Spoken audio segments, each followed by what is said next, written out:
JD from New York here, and this is WWE Off The Script, your number one source for all WWE news and rumors, right here on YouTube.com. This is for the week ending October 19th, 2014.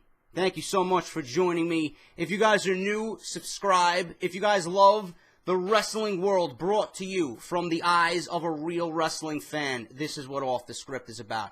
If you guys know what the deal is, if you guys have been with me for an extended amount of time, you know what goes on here. So thank you guys so much for joining me. Grab a cold beverage, grab a hot cup of coffee, and let's talk some WWE. But before I get into that, before I get into the news and the bulk of this video, obviously I got to talk about business first, all right? Now, number one, if you missed Off The Script yesterday, I talked about Daniel Bryan, the status of his injury, what's going on, and why is the WWE concerned that he may never wrestle again. Off The Script, number 35, part 1, down below. If you want all the latest information on Daniel Bryan, go and check that video out after you're done viewing part 2, all right? If you missed it yesterday, it was up around 10 o'clock in the morning. If you missed it, link is down below in the description. Number 2, Chairshot Reality at WrestleZone.com. LeBar, Eisenberg, and Ghoulish. 3 minds, 3 guys that do it the right way on WrestleZone.com. If you guys don't know what Chairshot Reality is, shame on you. Go and check them out. The number one talk show on the internet when it comes to professional wrestling. Spreading the reality that is the wrestling business. Nobody does it better than those 3 guys. Go and show those guys some support. Tell them JD from NY sent you over there. And get ready for the best talk show on the internet when it comes to professional wrestling. Also, guys, if you are familiar with what Chairshot Reality does on WrestleZone.com, they do have a YouTube page. Go and make sure you subscribe to their YouTube page, because if you enjoy their show on WrestleZone.com, you're going to see exclusive content on their YouTube page that you're not going to find on WrestleZone.com. So make sure to subscribe. Link is down below, as well as their homepage to WrestleZone.com. So make sure you go check those guys out. Tell them I sent you over there, and show those guys some love. Number 3, make sure you show Joe Cronin some love, man. I don't know what he's doing. I don't know the procedures he's going through to get this strike rectified on his channel, but he can certainly use all the support in the world. If you guys want additional wrestling content on YouTube.com, Joe Cronin is your man. Link to his Twitter and his YouTube page are linked down below in the description of this video. I'm going to try and get something going with him very, very soon. I will keep you guys updated on that. And finally, I got news. I got wind of the news today that WrestleRumble.com is coming back. I'm on their homepage right now. WrestleRumble.com. It will be down in the description below. All right. Hell in the Cell's coming up next Sunday. If you guys want to put your knowledge to the test and guess the winners of Hell in the Cell, do not miss out. The entry pool for Hell in the Cell Pick'em will be open very soon. Go to WrestleRumble.com. Fill out the information there, your name, your email address, your phone number, Twitter handle, and an additional comment, and you will be notified once the pool is open. Top prizes include first place, $500 cash, man. You can't get any better than that. Second place, $100 cash. Third place, $50 cash. Fourth and fifth place winners will be announced as well. Your choice of any t-shirt from ProWrestlingTees.com. Sign up now at WrestleRumble.com to receive a reminder once the pool is open. I'm going to be in it. I expect you guys to be in it as well. WrestleRumble.com, Hell in the Cell Pick'em. Go and do that right now. Entry pool will be open very soon. I know Hell in a Cell isn't going to be the greatest pay-per-view of all time, but we got to make it fun somehow, right? So let's put our knowledge to the test and have some fun with it, and maybe we'll win some money. So it's great for all right? So go check those guys out. Now that I got the business out of the way, let's talk the real business, which is why you're here. Wrestling news, all right? I got news on Rusev. As I noted last week here on Off The Script, there was talk of having Rusev face John Cena at WrestleMania 31 next year in San Francisco. Word is that Rusev is headed for a much bigger role in WWE, and a source confirmed that there are talks about him having a prominent match next year at WrestleMania. Now, this report used the word prominent. Okay, I'll get into that in a second. Rusev receives mixed reviews backstage with his peers in the WWE, with some feeling that he is as good as a mid-carder, but doomed in the main event role. Okay? I can understand that. Some feel that he is not ready for a top WrestleMania match. It was described as a situation similar to Bray Wyatt last year, putting him against John Cena at WrestleMania 30. I was not for Bray Wyatt versus John Cena at WrestleMania 30. WWE seen Bray Wyatt as this character that was so hot, so unique, so original, that they wanted to catapult him as a main event heel in WWE. How do you do that? You put him with John Cena.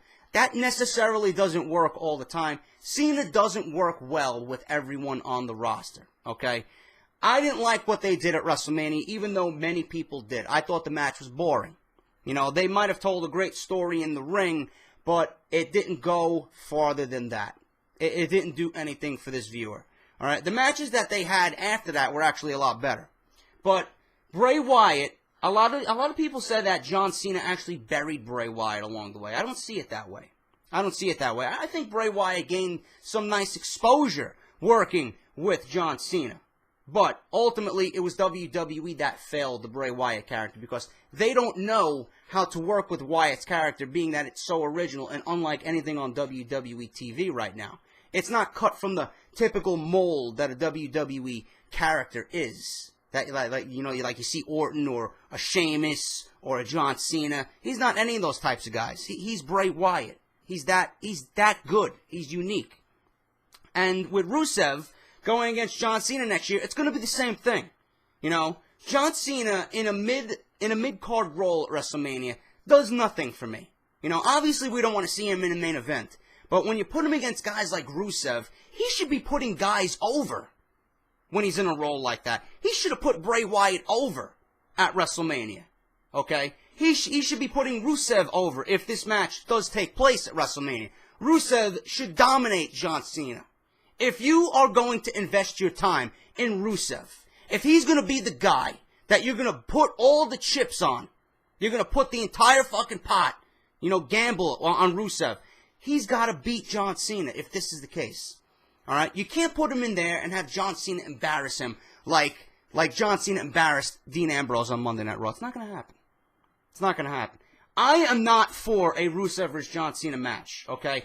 Now, they use the word prominent. If you really want to get the most out of this Rusev character, all right? I don't know how true the reports are about Kurt Angle. And, of course, I'm going to mention Kurt Angle because he's the only one that makes sense for Rusev.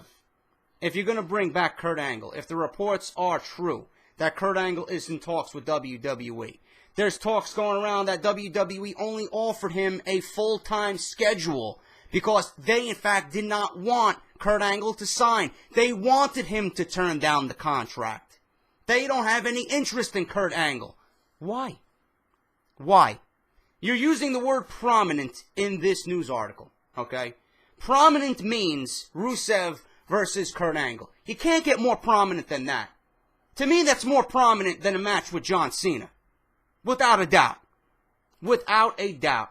If you want to build Rusev up for the future, if you want to take all the chips that are on the table and bet it on Rusev, put him over Kurt Angle, he'll be made for life, man.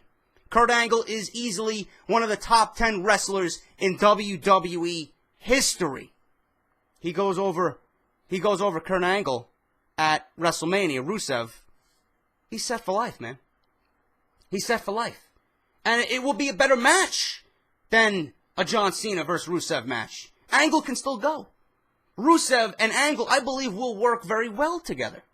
So, I hope that is what the prominent role is for Rusev at WrestleMania. That's the only thing that really fits right now. If you really want to extend this and take this USA, Russia gimmick to the limit, if you really wanted to fucking blow roofs off arenas around the fucking United States, Kurt Angle is the guy to do it. You're playing with Mark Henry, you're playing with The Big Show, you're playing with Jack Swagger. Nobody gives a fuck about these guys, man. You want Mr. USA. You want the Olympic gold medalist. That is USA. You can't get more USA than Kurt Angle coming out with that fucking strap on. I mean, give me a fucking break, man. That is what's going to make Rusev. That's what's going to make WrestleMania special. And it's got to happen. I don't believe the reports about Kurt Angle turning down a deal, man. I think it's all bullshit. I think it's all bullshit. If the WWE is smart, they would see that there is still money to be made in Kurt Angle. Put your money on Kurt Angle. Give him a chance. I know there was problems in the past, but this is 2014, man, 2015. WWE can certainly use all the fucking help in the world at this stage of the game. Angle, Rusev, WrestleMania, money, book it. Plain and simple. LatinoReview.com. Never heard of it before. But they report that former WWE champion Dave Batista is set to star as Hinx, the main henchman in the next James Bond movie. Hinx was described like this in a recent casting call, ideally over 6'2". Hinx is the main henchman assassin. We are looking for an imposing, extremely physical fit actor. He has several fights with Bond and will have to be going through stunt training, okay, as the report says. He has to drive, all right? We're looking for someone who is very unusual, possibly from a sports entertainment background. Bond 24 will begin filming on December 6th, with Daniel Craig reprising the role of James Bond for the 4th time. My favorite James Bond? Pierce Brosnan. But that's fucking awesome for Batista. If he lands that role, that's going to be huge for Dave Batista. Congratulations to him. News on Steve Austin. I got two articles. I got one right here on my computer, and then I got one on my phone that I was looking at. I'm going to read you the one on the computer first. Steve Austin takes calls from fans on his latest podcast on podcast1.com. Austin talks about everything. I haven't listened to it yet, all right? I have not listened to it yet. Some of the things that were covered on this podcast were his two matches that he wrestled that he extremely was displeased with, that he completely hated. His thoughts on the way WWE books Dean Ambrose, being a King of the Ring guy and not being a fan of Money in the Bank. He was asked about the injury at Summerslam 97 and not getting a call from Owen afterwards. He talked about why he called an audible in that match after being pile-driven on his head. The locker room reaction to Owen Hart's death and still wrestling a match on the same show later that night he died. Being the referee for Goldberg vs. Brock Lesnar at WrestleMania 20. Austin noted that he was a little upset that the match with Hulk Hogan did not happen in 2002, but he wasn't necessarily friendly with Hogan back in 2002. Austin admitted to living a little bit too fast and living on the edge back then, and he was one that turned the match down when it was presented to him. Austin went on to say that he's not looking to make a return to the ring. He clarified reports by saying that he did a podcast with Rick Drayson recently. He said that he trained at a little hole-in-the-wall gym, but prior to that he was training at Gold's Gym, and he meant to make a comeback to train at Gold's Gym. He said that he has a project that he can't talk about right now that's going to be taking place in February, so he doesn't see the time in his schedule or the desire to climb back in the ring to take bumps again. Austin said if he had the desire to come back, there's no doubt in his mind that he'll get the 3 count and Brock would be looking up at the lights after a Stone Cold Stunner. All right? Now, interesting news on CM Punk. As I noted last week with Austin and Punk, WWE seems to be talking about this a lot lately. I don't know why. All right, but every time CM Punk's name is brought up in the news and rumors section, there seems to be people jumping at the bit for this. But WWE discussed the rumors going around about his comeback at WrestleMania 31. Austin shot these rumors down by saying that he's got a lot of projects going on, including a project in February that he's not allowed to talk about right now. Keep in mind, WWE has told their manufacturers to process mass orders of Steve Austin merchandise, and WWE is still promoting his podcast on Monday Night Raw. Perhaps Austin may not be wrestling, but there's a chance that he could be involved in the show in another capacity. Austin also said that he has no desire to get back in the ring. Now, as for CM Punk, okay, an interesting story also came out this week about Austin and Punk. At one point, a couple of years ago, WWE was working on the build for a potential CM Punk versus Steve Austin match. During Punk's WrestleMania 28 entrance for his match against Chris Jericho, the production team was told to film a shot of Punk from behind the way it was shot for Austin at WrestleMania 19. That shot would have been used for promotional material at a later date. Obviously, they did not get that far, and the match never happened. Austin and Punk also teased a potential match when they did the WWE 2K14 interview with Jim Ross to promote the video game before that came out in October.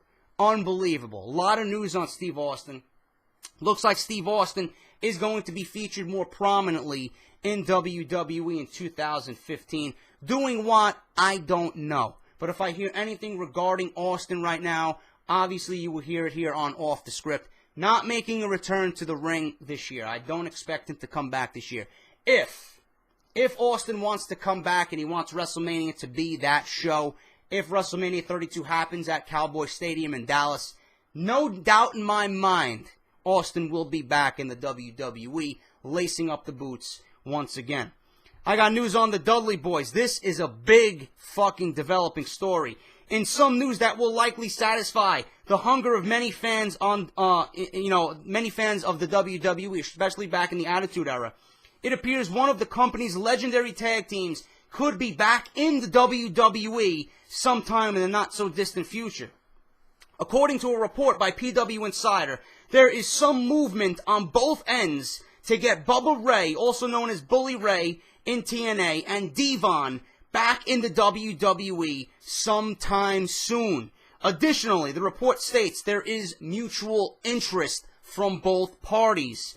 Ray and Devon recently finished up their latest run with TNA after the former signed a short-term extension to stay with the company through Bound for Glory. Bubba Ray did, which aired this past Sunday. It is unlikely, due to TNA's budget situation, Team 3D returns to the company, even if the organization does sign a new television deal shortly. At Bound for Glory, Ray declared war on the Bullet Club, the faction currently dominating New Japan Pro Wrestling. It is likely the duo will go after them first before pursuing anything with the WWE. The Dudleys left the WWE in 2015 and had a legal dispute with the company after WWE claimed to own the Dudley name, despite the two using it while in ECW. But as WWE bought ECW in 2001, it retained all of its assets, including the name. The two had 10 Tag Team Championship reigns in WWE, while Ray went on to achieve single success in TNA, becoming a multi-time TNA World Heavyweight Champion. I cannot express to you how fucking exciting this is, that the Dudley Boyz might possibly be in talks with the WWE to come back to the company. Can you imagine the tag team division if the Dudley Boyz come back for one more run? They're still good. They still got it. They're still young enough. They can teach the younger teams in WWE how tag team wrestling is supposed to work. You build the tag teams around the Dudleys. You would have great matches on Monday Night Raw. You would bring excitement back to the tag team division again. You can even break Bully Ray away from the tag team here and there to wrestle as a singles guy, since he's got a lot of experience now as a singles competitor. You got the Ascension coming up. You got great teams down at NXT. You got Goldust and Stardust, the Usos, the Dudleys possibly coming back, the Wyatts. This is going to be great, man. This is only great. And the WWE, if they have a long-term future for their divisions, respectively, tag team, mid-card, divas, they have to go out of their way and build with proper names. The Dudley Boyz itself sell the tag team division.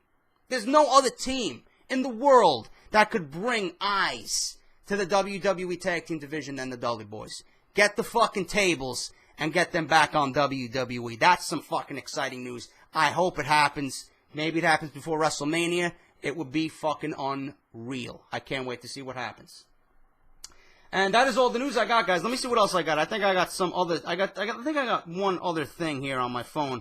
I don't know why I didn't write it on my computer, but I was very lazy today. I was playing Destiny all day. What else we got here? We got nothing else.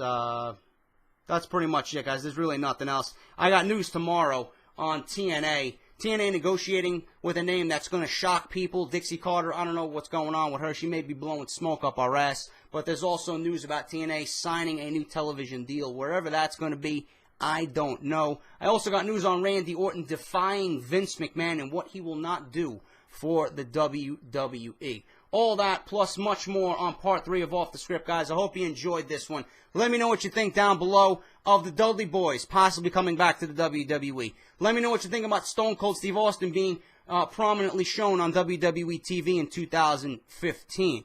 And it was also, make sure you guys go check out those links I mentioned in the beginning of this video, WrestleRumble.com, Chairshot, Joe Cronin, and if you missed Off the Script yesterday, go and do that shit. Thank you guys so much for watching. I'll be back in part 3 on Sunday morning. As always, this is JD, and I will see you tomorrow morning for Off the Script part 3, guys. Take care, and I'll talk to you soon.